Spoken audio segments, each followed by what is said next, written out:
Good evening and happy Sabbath. आप सबको प्रभु यीशु मसीह के महान पवित्र नाम में सलाम। मैं आप सभी प्रियजनों का इस ऑनलाइन सभा में स्वागत करना चाहता हूँ। मैं आप सबसे निवेदन करता हूँ कि पवित्र शास्त्र में से हम यशायाह की पुस्तक उसकी 41 और 10 अध्याय में से पढ़ूंगा। उसमें यूँ लिखा है, मत डर क्यों मैं तेरे संग हूँ, इधर उधर मत ताक क्योंकि मैं तेरा परमेश्वर हूँ। मैं तुझे दृढ़ करूँगा और तेरी सहायता करूँगा, अपने धर्म दाहिने हाथ से मैं तुझे संभाले रखूँगा। इस वचन के साथ मैं आप सबका एक बार फिर स्वागत करता हूँ इस ऑनलाइन प्रार्थना सभा में। और मैं धन्यवाद करना चाहूँगा कि परमेश्वर ने हम सबको इस सप्ताह संभाल के रखा और एक मौका दिया कि हम उसकी पाक और पवित्र घड़ियों के आरंभ में उसके साथ हो सकें। आइए सभा को शुरू करने से पहले हम परमेश्वर की हज़ूरी में जाइए, सब मिलकर आंखें बंद करें और प्रार्थना में जाएंगे। धन्यवाद करते हैं पिता परमेश्वर, आपका अपने में मौका दिया ताकि हम आपके पाक और पवित्र हज़ूरी में आ सके। पिता परमेश्वर, हम धन्यवाद करना चाहते हैं कि आपने हमें समय दिया ताकि हम सबक की घड़ियों के शुरू में हम आपका आराधना कर सकें। पिता परमेश्वर, कई पिता परमेश्वर इस दिन को नहीं देख पाए। पिता परमेश्वर, आपका प्यार और अनुग्रह था हमारे पे ताकि हम इस दिन को देख पाए। पिता परमेश्वर, हम आप सबको हम जब आपके हज़ूरी में अपने आप को सौंपते हैं पिता परमेश्वर, हमारे तन मन आपकी तरफ हो पिता परमेश्वर, और जो भी वचन और भजन गाए जाएँ आपकी स्तुति और महिमा के लिए पिता परमेश्वर। और ख़ास तौर पर मैं प्रार्थना करना चाहता हूँ जो दुख तकलीफ और बीमार है पिता परमेश्वर, उनको शिफा बख्श पिता परमेश्वर। और पिता परमेश्वर, हम सब पापी हैं, हम अपने गुनाहों को माफ़ी चाहते हैं पिता परमेश्वर। और पिता परमेश्वर, मैं खास तौर पे उन सभी जगह जहाँ आपकी आराधना हो रही है इस समय पिता परमेश्वर, उन सभी जगह पे आपकी हज़ूरी हो, आपकी बरकत और आपकी आशीर्वाद पिता परमेश्वर। एक बार पिता परमेश्वर धन्यवाद करते हैं फिर से आपने हमें संभाल के और अच्छे से रखी। धन्यवाद करते हैं आपके प्यार और अनुग्रह के लिए। आमीन।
हमारा आध्यात्मिक वंश एक समृद्ध वंश है जिसके कई प्रसिद्ध नाम प्राचीनतम सदियों से चले आ रहे हैं। हमने इस यात्रा की शुरुआत की ब्रिटेन में केल्टिक चर्च के साथ हमारे आध्यात्मिक वंश का पता लगाते हुए। हमने देखा कि 5वीं और 6ठी शताब्दी की शुरुआत में और 12वीं शताब्दी तक चलने वाले ऐसे ईसाई थे जो एक विश्वास बनाए रखने की कोशिश कर रहे थे परमेश्वर के वचन की अपनी समझ के आधार पर। उत्तरी इटली के वॉल्डेंसेस से एक ऐसे ही समूह थे जो सदियों पहले अपने मूल का पता लगा रहे थे, और इन जैसे समूहों का विश्वास और आस्था रोम के दावों के विरोध में खड़ा था कि वे मूल चर्च थे, और इसलिए उन्होंने परिवर्तित करने या नष्ट करने की कोशिश की।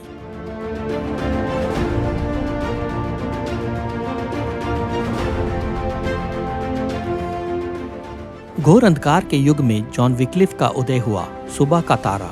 लेकिन उसने एक नए चर्च की शुरुआत नहीं की, बल्कि बाइबल का अनुवाद करके और उसकी शिक्षाओं के माध्यम से उस परतों की परत उतारने में सक्षम था जो अंधकार युग के दौरान आया था। जॉन विक्लिफ के बाद हस और जोरम थे महामारी के 2 बहादुर व्यक्ति। एक सदी बाद जर्मनी में मार्टिन लूथर का उदय हुआ, स्विट्जरलैंड में zwingli, फ्रांस और फिर स्विट्जरलैंड में फेरल और कैल्विन। ये सभी महापुरुष जो स्वभाव के खिलाफ गए और अपने विश्वासों के प्रति सच्चे रहे।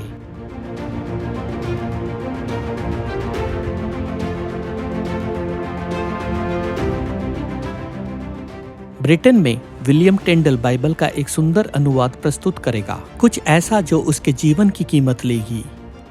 ये एक आस्तिक होने का एक आसान समय नहीं था, लेकिन धीरे धीरे और निश्चित रूप से प्रकाश चमकने लगा था। नीति वचन 4 का 18 कहती है कि धर्म का मार्ग उस चमकती हुई ज्योति के समान है जो प्रकाश दोपहर तक अधिक बढ़ता रहता है। इसका अर्थ यह है कि जब परमेश्वर हमारे सामने सत्य प्रकट करता है, चाहे व्यक्तिगत रूप से या सामूहिक रूप से, वह इसे थोड़ा थोड़ा करके करता है। सूर्य सिर्फ सुबह नहीं दिखाई देता, लेकिन ये क्षितिज पर धीरे धीरे आता है, और इसलिए परमेश्वर हमें सत्य को छोटे टुकड़ों में देता है, और प्रत्येक चर्च उन सुधारकों के कदमों पर आगे बढ़े जो उनसे पहले आए थे।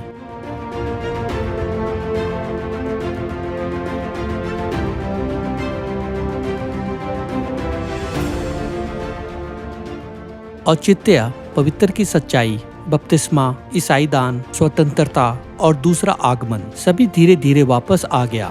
सभी सुधारक हमेशा एक दूसरे के साथ सहमत नहीं थे, लेकिन परमेश्वर ने हर एक का उपयोग किया।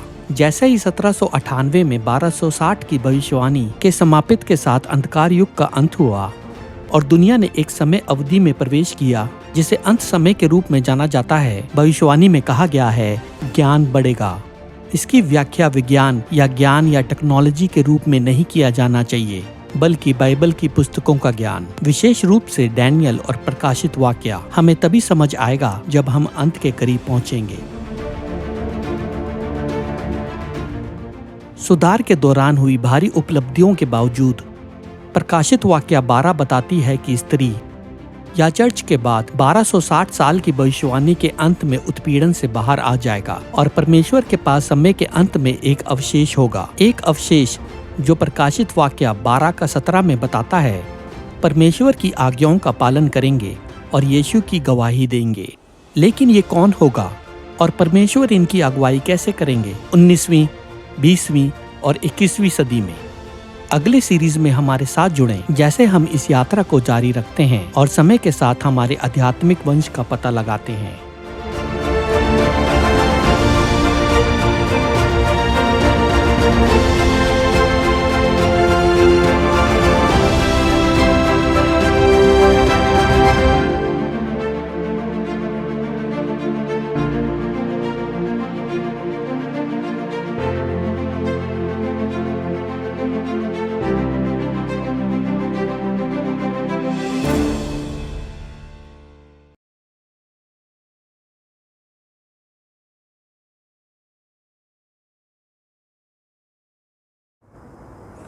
जय मसीह की, हैप्पी साबत। आज मैं बहुत ही खुश हूँ कि मैं आप सबों के सामने हो सकता हूँ। परमेश्वर का महिमा हो, उसको मैं धन्यवाद देना चाहता हूँ कि हमें इतना सुंदर मौका दिया है जहाँ कि हम आज विश्राम दिन के आरंभ में हम उसके वचन को हम सुन सकते हैं। चलिए हम वचन सुनने के पहले हम छोटा दुआ करते हैं। महान जीवित परमेश्वर, हम धन्यवाद देना चाहते हैं तमाम आशीषों के लिए। पिता परमेश्वर, तू हमें अद्भुत तरीके से आशीषित किया है, हमें संभाल कर रखा है और आज तक हमें जीवित रखा है। जितने भी लोग विभिन्न जगहों से तेरे वचन को सुन रहे हैं, उनके साथ होना, उनके मन और हृदय को तू खोल दे, तेरे आत्मा से परिपूर्ण कर दे, ताकि जो भी वचन वो सुनते हैं पिता, उनका आत्मिक जीवन के लिए एक लाभ का कर्म होने पाए। मैं अपने आप को भी तेरे हाथ में सौंपता हूँ पिता। जो भी वचन मैं रखता हूँ आज मेरा ना हो बल्कि तेरे ओर से हो, तेरे वचन हो पिता, ताकि हम सारे लोग जो है आत्मिकता में दिन ब दिन हम बढ़ते जाएं। गुनाहों को क्षमा कर यीशु के नाम से मांगते हैं, आमीन। आज यदि हम देखते हैं संसार में लड़ाई युद्ध हम देखते हैं, जो कि वचन में हम पाते हैं कि मसीह यीशु का दूसरा आगमन का पहले ये सारे चीज़ें होंगे। जैसे आज हम सारे लोग जानते हैं, आज का समय में जो यूक्रेन और रशिया का लड़ाई निरंतर चल ही रहा है। लेकिन यदि हम सवाल करें कि ये युद्ध या लड़ाई कहाँ से आरंभ होता है, किसने आरंभ किया, कैसे ये युद्ध होता है, हम यदि देखें सांसारिक तौर पर एक देश जो है दूसरे देश के ऊपर चढ़ाई करता है, लड़ाई करता है और बहुत से लोगों का प्राण जो है वो नाश हो जाता है। आज हम देखेंगे हमारा जीवन में सिर्फ एक देश दूसरे देश से लड़ाई करते हैं, सिर्फ इतना ही नहीं बल्कि हम देखेंगे अपना परिवार में भी लड़ाई होता है, अपना मंडली में भी लड़ाई होता है, समाज में लड़ाई होता है। लेकिन ये जो लड़ाई जो है कहाँ से, किसने आरंभ किया, हम देखेंगे वचन में प्रकाशित वाक्य 12 का 7 से यदि हम पढ़ेंगे, यहाँ हम पाते हैं फिर स्वर्ग में लड़ाई हुई। मिकाएल और उसके स्वर्गदूत अजगर से लड़ने को निकले और अजगर और उसके दूत उससे लड़े, परंतु प्रबल ना हुए और स्वर्ग में उनके लिए फिर जगह ना रही। तब वह बड़ा अजगर अर्थात वही पुराना सांप जो इब्लिस और शैतान कहलाता है और सारे संसार का भरमाने वाला है, पृथ्वी पर गिरा दिया गया और उसके साथ दूत उसके साथ गिरा दिए गए। हम देख सकते हैं ये जो लड़ाई, ये युद्ध जो हम कह रहे हैं या देख रहे हैं आज का दिन, एक देश जो है दूसरे देश के खिलाफ, दूसरे देश के विरोध में लड़ाई कर रहा है। इसका शुरुआत यदि हम देखें तो स्वर्ग में हम देखते हैं शैतान जो है जिसने इस लड़ाई का आरंभ किया, और वचन कहता है कि स्वर्ग में वो प्रबल ना हुआ और इस धरती में उसको गिराया गया और इस धरती में भी वही युद्ध को क्या किया, जारी रखा है। लेकिन आज जैसे हम देख रहे हैं यहाँ युद्ध होता रहेगा इस संसार में जब तक हम रहेंगे, लेकिन इस युद्ध में हम विजय हो पाएंगे जब हम परमेश्वर पर हम अपने आप को समर्पण करते हैं। यदि हम वचन में जाएंगे, निर्गमन 14 में हम देखेंगे, यहाँ कहता है इस तरीके से, यहोवा आप ही तुम्हारे लिए लड़ेगा, इसलिए तुम चुपचाप रहो। क्या ही सुंदर वचन है यहाँ पर। यहोवा आप ही आपके लिए, मेरे लिए क्या करेगा, लड़ेगा। हमें सिर्फ क्या करना है, उस पर भरोसा करना है, विश्वास रखना है और निश्चित से वही हमें विजय देगा। लड़ाई युद्ध का आरंभ स्वर्ग में हुआ और परमेश्वर जो है उस दियाबोल इब्लिस को इस जगत में गिरा दिया, उसको और कोई जगह ना रहा स्वर्ग में। लेकिन ये जो शैतान जो कहलाता है अब भी लड़ाई को जारी रखा है, अलग अलग तरीके से अलग अलग चीज़ों को इस्तेमाल करता है। आज देखा जाए यदि एक देश दूसरे देश के प्रति लड़ाई या युद्ध करता है, आधुनिक तरीके से बहुत सारे ऐसे औजार और हथियार को इस्तेमाल करता है जो कि बहुत सारे लोगों को एक बार में नाश कर सकता है। ऐसे ऐसे हथियार को इस्तेमाल करता है। हम जानते हैं शैतान जो है परमेश्वर के खिलाफ शुरू से ही काम करता आया है और परमेश्वर के खिलाफ में शैतान काम करते हुए शैतान चाहता है कि सारे परमेश्वर के लोग क्या हो जाए, नाश किए जाए। लेकिन परमेश्वर हमारा महान है, उसका योजना महान है। परमेश्वर नहीं चाहता है कि किसी इंसान वो क्या हो जाए, नाश हो जाए, बल्कि वो चाहता है कि परमेश्वर के संतान जो हो बचाए जाए। इसलिए परमेश्वर ने अपना इकलौता पुत्र को भेजा इस दुनिया में, ताकि जो कोई उस पर विश्वास करे नाश ना हो परंतु क्या पाए, आनंद जीवन पाए।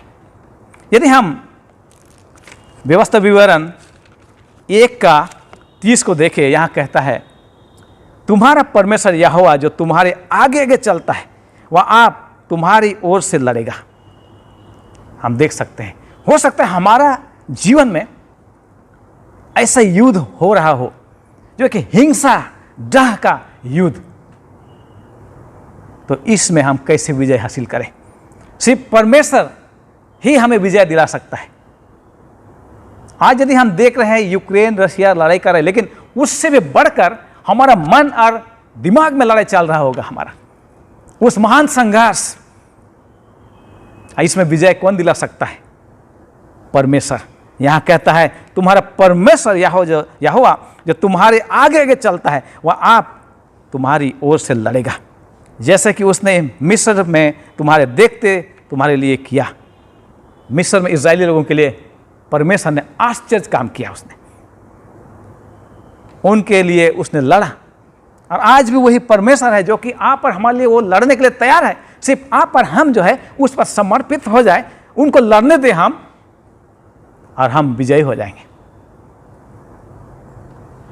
हम एक ऐसे घटना को देखने जा रहे हैं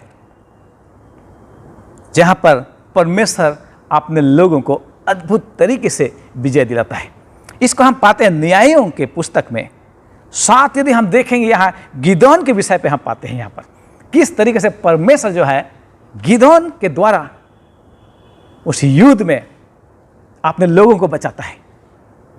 हम पढ़ना चाहते हैं, कुछ ऐसे आयतों को हम पढ़ना चाहेंगे और देखेंगे कि हम परमेश्वर कैसे गिदोन को अगुवाई करता है, इस्तेमाल करता है अपने लोगों को बचाने के लिए। यदि आपके पास बाइबल हो आप खोल सकते हैं, जहाँ कहीं भी आप हैं मेरे साथ। न्याय के पुस्तक 7:1 से यदि हम पढ़े, हम देखेंगे यहाँ पर, तब गिदोन जो यरूब्बाल भी कहलाता है और सब लोग जो उसके संग थे सवेरे उठे और हरोद नमक सोते के पास अपने डेरे खड़े किए, और मिदनियों की छावनी उनके उत्तरी और मोरे नमक पहाड़ी के पास तराई में पड़ी थी। आगे यदि हम देखते जाएं, यहाँ का जो युद्ध जो होता है किस तरीके से होता है हम पाएंगे। कहता है 2 में, तब यहोवा ने गिदोन से कहा, जो लोग तेरे संग है वे इतने हैं कि मिदनियों को उनके हाथ नहीं कर सकता, नहीं तो इस्राएल यह कहकर मेरे विरोध अपने बड़ाई मारने लगेंगे कि हम अपने ही भुजबल के द्वारा बचे हैं। यदि इस्राएली लोग इतने सारे बड़े भीड़ होकर यदि वो लोग युद्ध में जाते तो अपने आप में कहते कि नहीं, हम तो अपने भुजबल से हमने जीते हैं लड़ाई। इसलिए परमेश्वर का अपना तरीका होता है, अपना आश्चर्य काम, अद्भुत समाज शक्ति दिखाने के लिए। यहाँ उसी ने इस समाज को दिखाया है गिदोन के लिए। हम देखेंगे आगे, कहता है यहाँ पर 3 में, इसलिए तू जाकर लोगों में यह प्रचार करके सुना दे, जो कोई डर के मारे थरथराता हो वह गिलाद पहाड़ से लौटकर चला जाए। तब 22,000 लोग लौट गए और केवल कितना बच गए?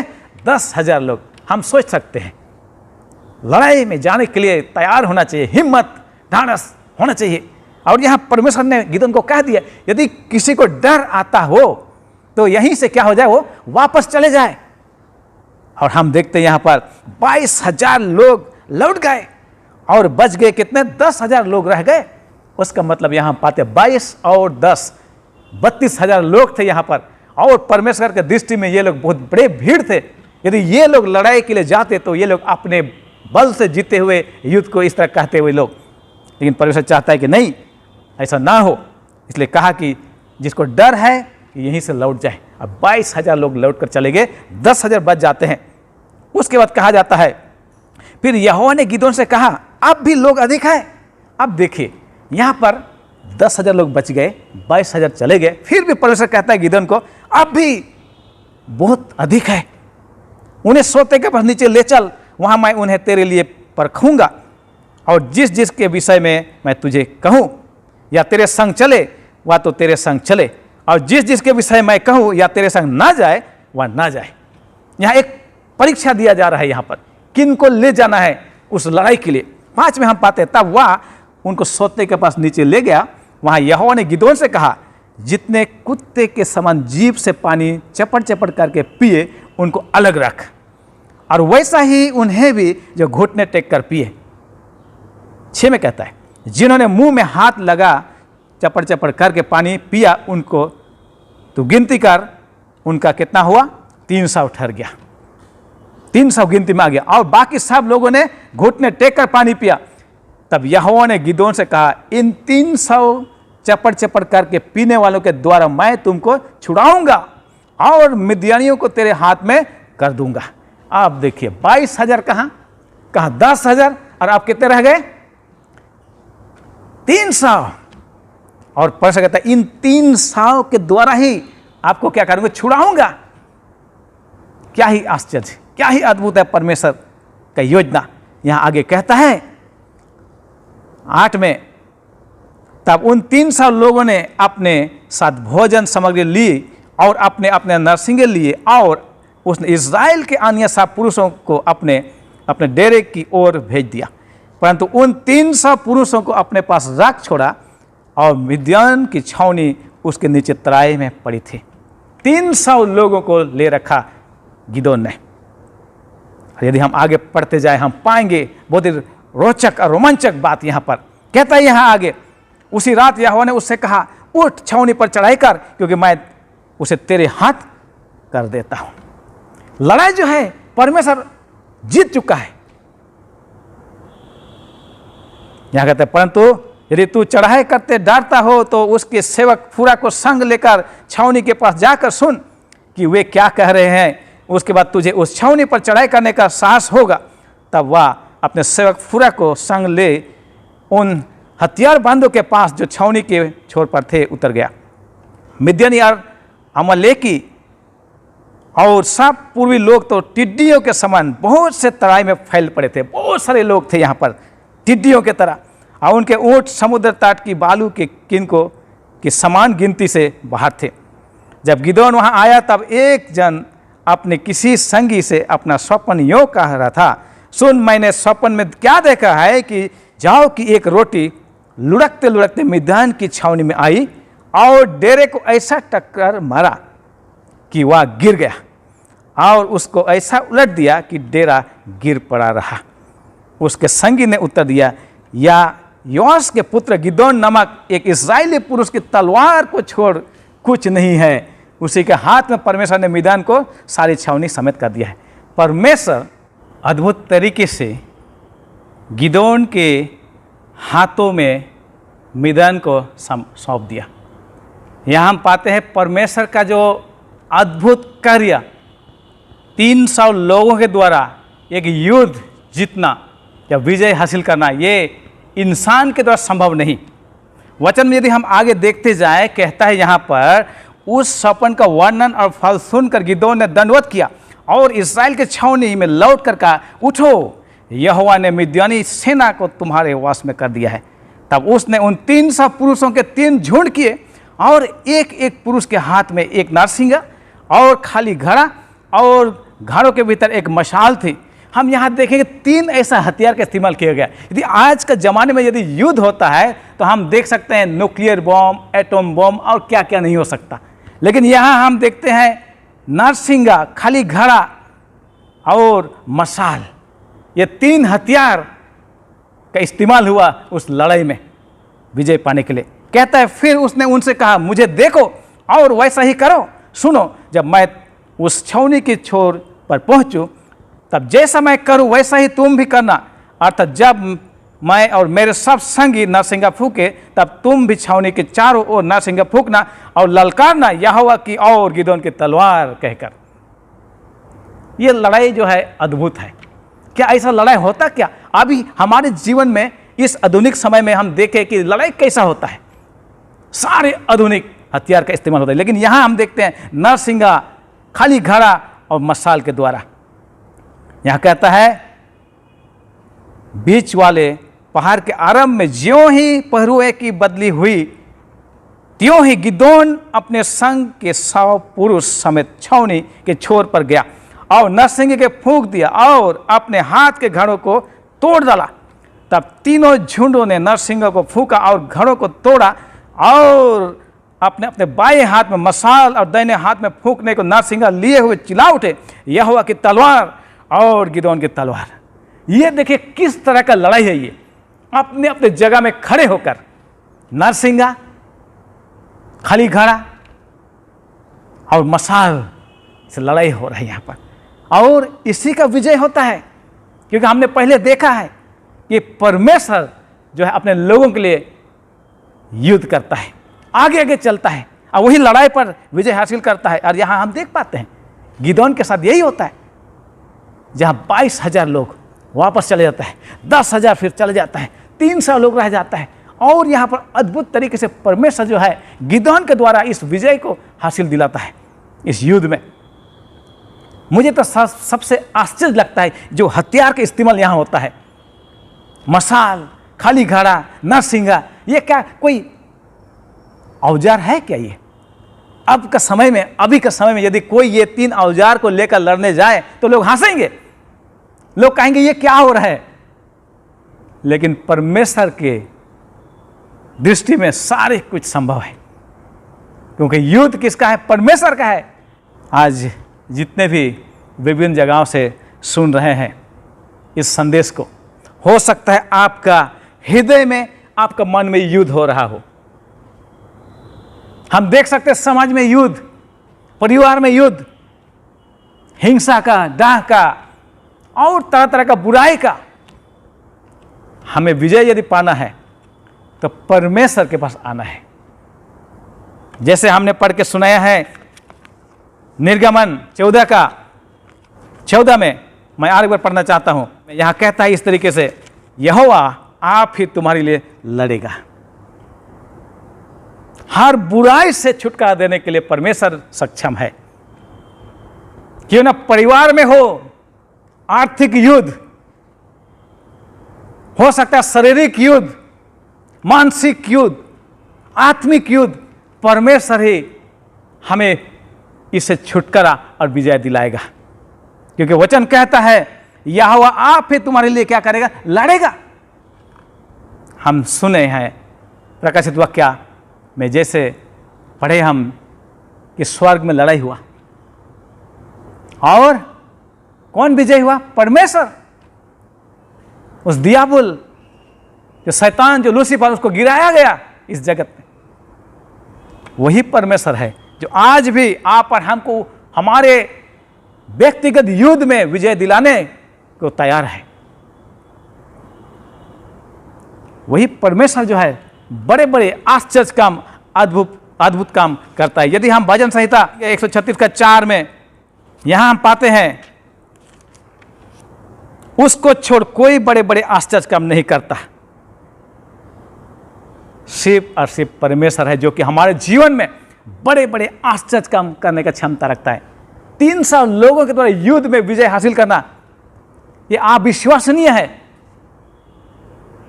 और वह भी खाली घड़ा, मशाल और नारसिंगा को इस्तेमाल करके, क्योंकि विजय में परमेश्वर ने विजय दिला चुका है युद्ध में, और आज भी वही परमेश्वर हमें हमारे व्यक्तिगत युद्ध में विजय दिलाने के लिए तैयार है। हम देखेंगे एफिसी 6 का 10, यहाँ हम पाते हैं आत्मिक युद्ध के हथियार। हमने देखा खाली घड़ा, नरसिंगा और मशाल, और आज का समय में यदि हम देखें एटम बम, न्यूक्लियर बम और बहुत तरह तरह के बम। लेकिन यहाँ वचन देखेंगे हम एफिसी 6 का 10 से हम पढ़ेंगे और देखेंगे कि हमें कौन सा हथियार अपनाना चाहिए हमारा युद्ध में। आत्मिकता में यदि हमें बढ़ना है, आत्मिक विजय में, युद्ध में यदि हमें विजय हासिल करना है, तो हमें इन सारे हथियार को स्वीकारना है। मैं पढ़ना चाहता हूँ एफिसियों 6 का 10 से आगे। आपके पास बाइबल हो आप मेरे साथ खोल सकते हैं। कहता है, इसलिए प्रभु में और उसके शक्ति के प्रभाव में बलवंत बनो, परमेश्वर के सारे हथियार बांध लो कि तुम शैतान की युक्तियों में के सामने खड़े रह सको। क्योंकि हमारा यह मल्लयुद्ध लहू और मांस से नहीं, परंतु प्रधानों से और अधिकारियों से और इस संसार के अंधकार के हकीमों से और उस दुष्टता की आत्मिक सेनाओं से है जो आकाश में है। इसलिए कहता है यहाँ पर, परमेश्वर के सारे हथियार बांध लो कि तुम बुरे दिन में सामना कर सको। और सब कुछ पूरा करके स्थिर रहो। इसलिए सत्य से अपनी कमर कसकर और धार्मिकता की झिलम पहनकर और पाँव में मेल के सुसमाचार की तैयारी के जूते पहनकर और इन सब के साथ विश्वास की ढाल लेकर स्थिर रहो, जिससे तुम इस दुष्ट के साफ जलते हुए तीरों को बुझा सको और उद्धार की टोप और आत्मा की तलवार जो परमेश्वर का वचन है ले लो। हर समय और हर प्रकार में आत्मा में प्रार्थना करो और विनती करते रहो। देख सकते हैं हम इन सारे हथियार औजार को हमारे जीवन में अपनाना है, ताकि हम इस संसार में आत्मिक युद्ध में हम विजय हासिल कर सके। हमने वचन पढ़ा है, परमेश्वर आप ही हमारा युद्ध या लड़ाई में लड़ेगा, लेकिन हमारे ओर से हमें इन सारे हथियार को अपनाना है, हमें ग्रहण करना है इन सारे हथियारों को। हमने जैसे पढ़ के सुनाए हैं व्यवस्थित विवरण 1:31 में जैसा लिखा है, तुम्हारा परमेश्वर यहोवा जो तुम्हारे आगे आगे चलता है वह आप तुम्हारी ओर से लड़ेगा। परमेश्वर जो है हमारे आगे आगे चलता है। जिस तरीके से हमने देखा गिदोन के साथ में, परमेश्वर इस युद्ध में गिदोन को विजय दिला चुका है, सिर्फ 300 लोगों के द्वारा। और हथियार हमने देखा है, खाली घड़ा, नरसिंगा और मसाल। आज के समय में यदि हम इन सारे हथियार का हम बातें करें तो लोग हंसेंगे, ठट्ठा उड़ाएंगे, विश्वास नहीं करेंगे। क्या इस हथियार से कोई जीत सकता है युद्ध में? कभी नहीं, क्योंकि आज के ज़माने में सिर्फ हम जानते हैं आधुनिक हथियार के विषय पर, जैसे एटम बम, न्यूक्लियर बम और तरह तरह के आधुनिक हथियार है। लेकिन आज भाई और बहनों, जितना आप दूर से जुड़े हैं, सुन रहे हैं, हमें उन सारे हथियार को हमें ग्रहण करना है, जो कि हम एफएसी 6:10 से हमने पढ़ के सुनाया है। कहता है, हमारा यह मल्लयुद्ध लहू और मांस से नहीं, परंतु प्रधानों से और अधिकारियों से है, और इस संसार के अंधकार के हाकिमों से और उस दुष्टता की आत्मिक सेनाओं से है जो आकाश में है। इसलिए परमेश्वर के सारे हथियार बांध लो कि तुम बुरे दिन में सामना कर सको और सब कुछ पूरा करके स्थिर रह सको। इसलिए सत्य से कमर कसकर और धार्मिकता की झिलम पहनकर। यदि हम सोचे सत्य क्या है, यीशु मसीह कहता है, मार्ग, सत्य और जीवन मैं ही हूँ। और यहाँ कर इसलिए सत्य से अपनी कमर कसकर और धार्मिकता के झिलम पहनकर और पाँवों में मेल के सुसमाचार की तैयारी के जूते पहनकर और इन सब के साथ विश्वास की ढाल लेकर स्थिर रहो, जिससे तुम उस दुष्ट के सब जलते हुए तीरों को बुझ सको और उद्धार के टोप, आत्मा की तलवार जो परमेश्वर का वचन है ले लो। आज हमें दिन प्रतिदिन अपने जीवन में परमेश्वर के वचन को लेना चाहिए, ताकि हम शैतान को हरा सके। हम जिस तरीके से मसीह यीशु ने वचन के द्वारा शैतान को हराया, मसीह यीशु जब परीक्षा में लिया गया था, उसने वचन से ही शैतान को हराया। और आज भी वचन यही कहता है कि हम भी परमेश्वर वचन को अपने मनों में, हृदय में हम रखें, ताकि शैतान को हम हरा सके। चलिए, इसलिए भाई और बहनों, जितना आप विभिन्न जगहों में हैं, आज हम इस हथियार को हम अपनाएं, ताकि हम इस आत्मिक युद्ध में हम विजय हासिल हो सके, विजय प्राप्त कर सके। परमेश्वर हमें वादा किया है कि परमेश्वर आप ही हमारे लिए लड़ेंगे। सिर्फ आप और हमें इन हथियार को अपने पास रखना है। जिस तरीके से 300 लोगों ने उस हथियार को अपने पास रखा, खाली घड़ा, नरसिंगा और मशाल को अपने पास रखा, और लड़ाई जो है परमेश्वर जीत चुका है उन लोगों के लिए। और आज चाहता है कि इन सारे जो हथियार जो है हमें अपने पास रखना है, बाकी लड़ाई जो है परमेश्वर आप ही करेगा हमारे लिए, आपके लिए, हम सबों के लिए, और हमें विजय दिलाएगा। मैं आशा रखता हूँ आज जो वचन हमने सुना है हमें प्रभु में बलवंत बनाएगा।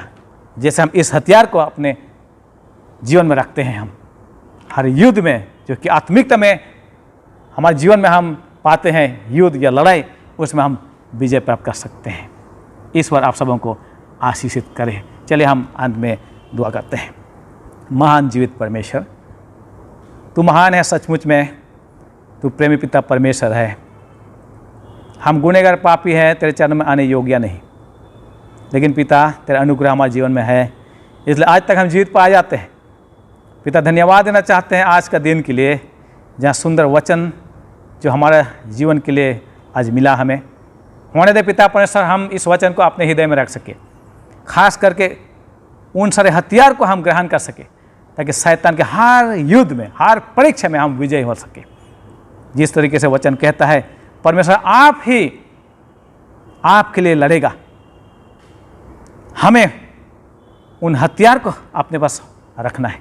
जिस तरीके से गिदोन के सेना जो है हथियारों को अपने पास रखा, खाली घड़ा, नरसिंगा, मशाल, और युद्ध में विजय परमेश्वर दिलाए उनको। और आज चाहता है परमेश्वर सत्य, प्रार्थना, परमेश्वर का वचन और इन सारे हथियार को हम अपने मनों में रखें, ताकि परमेश्वर हमें युद्ध में विजय दिला सके। पिता परमेश्वर, हम गुनहगार पापी हैं, हमारे पापों को क्षमा करें, क्योंकि हमने मांगा है मसीह यीशु के नाम से, आमीन।